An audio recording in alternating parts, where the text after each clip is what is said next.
special edition of The Signal Live. I'm Miranda Ham along with Vanessa Gutierrez and Natalie Winters, and we are joined here today by mayoral candidate Mike Brem. How are you doing today? Happy to be here.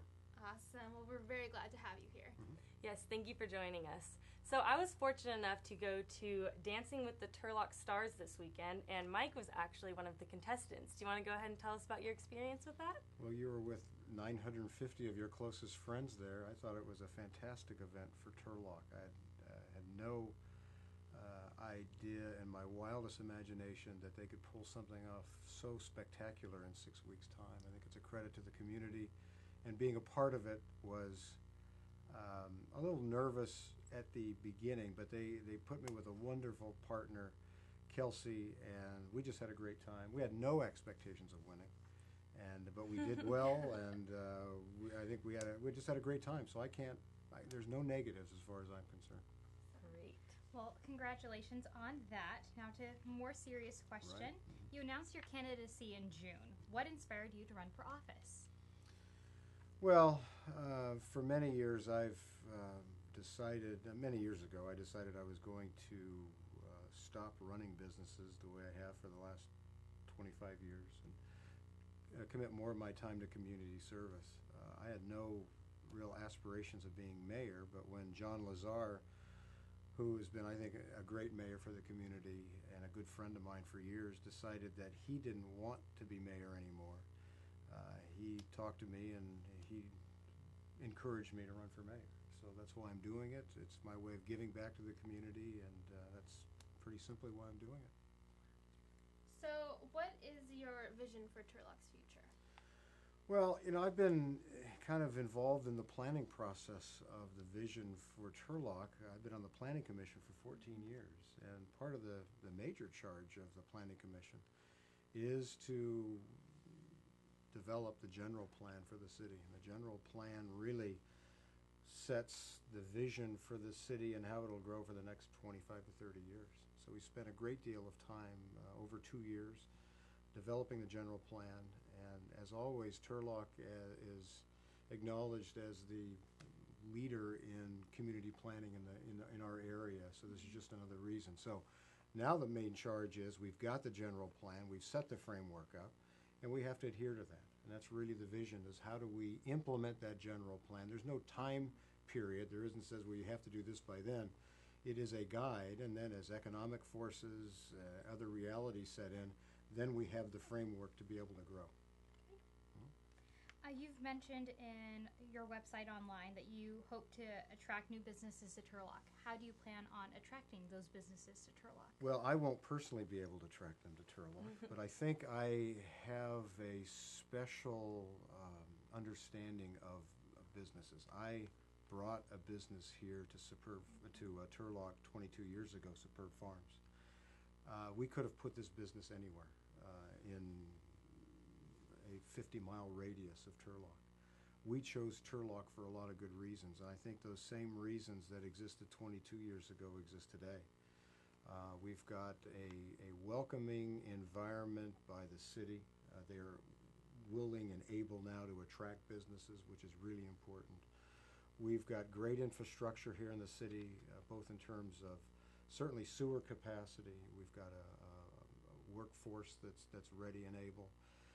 And we've got Turlock Irrigation District, which I think is great for us, and especially companies that use a lot of electricity, because their rates are competitive compared to PG&E and some of the other competitions. So I think that, coupled with the fact that Turlock has invested in the Turlock Regional Industrial Park, that I was happy to be involved with when we first started visualizing that. So now we have one of the largest industrial areas in this valley that's dedicated to industry. So now it's just a matter of the city doing what they're doing in concert with Chamber of Commerce and some other people, and that's touting Turlock, and it's happening. We're getting businesses that are coming now, and I think we've got a domino effect. So now my job as mayor will be, I think I'll have an advantage. I can pick up the phone with maybe somebody that's thinking about bringing a business to Turlock and say, I've been there, I've done that, come out here and let me show you what Turlock's all about. All right, well, we also saw that you want our local economy and our job market to match the city's energy and enthusiasm. What are some plans to implement that in order to make it happen? It's difficult. The city can only do so much. City can set the framework. City can set general plans. City can set zoning requirements, and they can have industrial development, residential development. But it takes private industry, private business to really develop those sorts of things too. So hopefully what we can do in Turlock is create an atmosphere for different types of businesses to come into Turlock so we can have that mix of jobs, residential opportunities, recreational things for youth. And I know that's something I keep hearing a lot about is what can we do for young people to give them more to do. And I would hope that over time, as the economy gets better, we'll see more and more of those opportunities. Now, on your website, you state that you're committed to reducing the threat of crime in neighborhoods. Right. If elected, how do you plan to do that? Well, I think one of the primary responsibilities that the City Council has is fire and police protection. That's one of our utmost responsibilities, have to do that. Turlock has weathered the economic storm better than most communities, and we were able to do that because of having good, strong reserves that we continue to draw from, and also commitment from city staff. I mean, across the board in this city, whether it's police, fire, or in just administration, all of the employees of the city have done a good job of tightening their belts, giving back in some cases. So we've got to make sure that as the economy gets better, that as we get more incremental revenue, that we do two things.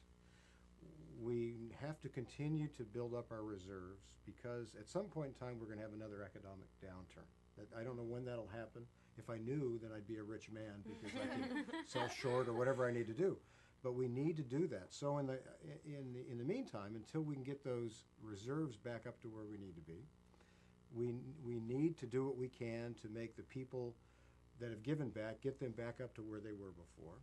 And then as we can, we need to start adding police and firemen. I mean, that's what we need to do.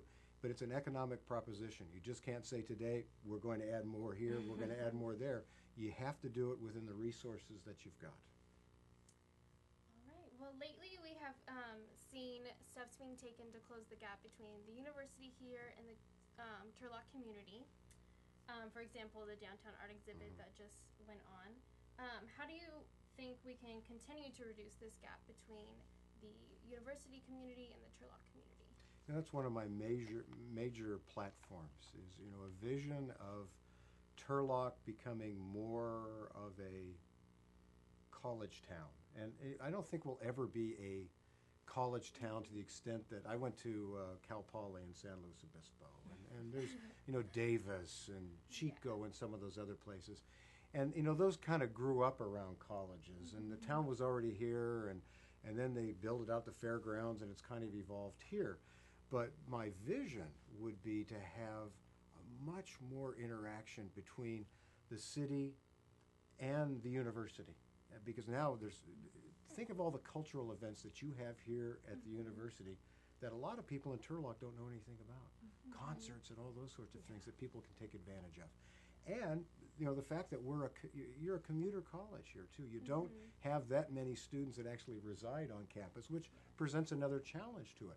But if we have more things going downtown, more places to eat, and people will say, I don't think I'll go home right after class tonight. I think I'll go downtown, and I'll go to Dust Bowl, or I'll go to Memos, or I'll go somewhere else. And then there's an art exhibit, or there's a farmer's market, or those sorts of things.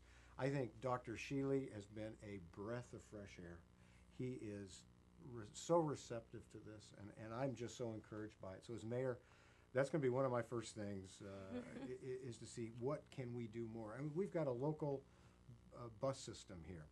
I don't know what can be done here. Could there be a route for college students to pick up the bus to go downtown? I mean, I don't know what that would be, but there could be those opportunities. So I'm excited about it. I think there's just a lot more opportunities for it.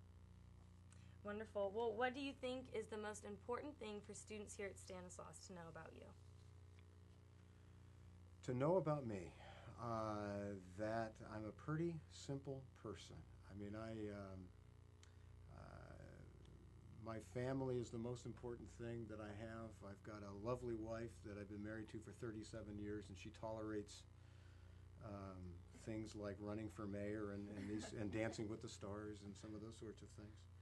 But she's also very encouraging and very supportive too. And I've got two grown sons, one of whom lives here in Turlock with his wife and I have three grandkids, and they're both educators. And my other son lives over in Walnut Creek, and he's an executive with a wine company, and they just had a little baby here a year ago. So, family is the most important thing to me, and my work life was the next thing, and then community was the next thing. And then, if I had any spare time, I like to exercise. I've got a 12-year-old Labrador retriever named Basil that runs with me every morning and swims in the canal. I like to ride road bikes. I haven't had much time because of walking precincts and all those sorts of things. I love to golf. I love to ski, but I'm just a regular person that loves Turlock. Awesome. That's very sweet. Now, what can you say that sets you apart from the other candidate? Well, I think what sets me apart is I've got quite a lot of experience. I've been in business now for almost 40 years. I've run different businesses. I've run a $250 million business. I've run a $50 million business. I've run a $7 million business. So I know businesses quite well. I have an understanding of this community. Again, I've been on the Planning Commission now for 14 years. I was chair for several years. I understand this community pretty well. My kids were raised here. I understand the educational system here quite well. So I think I have an understanding of just years of experience. And I think also the fact that I am retiring sets me apart in that I have extra time now. I mean, I wanted to make that commitment to my community. I've made that transition from working full-time to now part-time, and I have the time to be mayor, because I don't think people really understand what it takes to be the mayor of a town of 70,000 people. It is practically a full-time job. You are the face and the voice of the community, and you need to be available, and I think I've got that. So I think between my business, community experience, and the time in my life, I think that I'm the right person for the job. Well, with that, is there anything else you'd like to add? No, it's been a pleasant experience. I've enjoyed this. I mean, the university has been an interesting thing in this community. I mean, I haven't been here long enough to see the evolution, but I have a lot of friends that were here at the beginning when it started at the fairgrounds and has made all these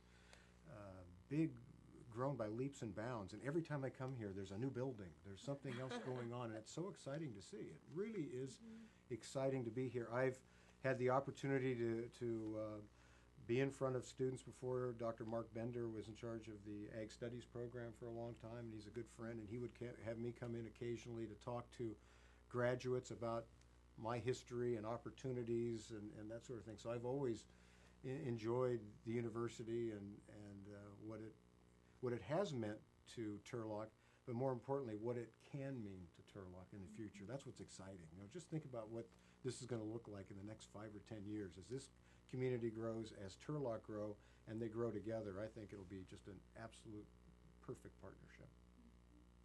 All right. Well, Mike, thank you so much for joining us. For Vanessa and Miranda, I'm Natalie. We'll see you next week.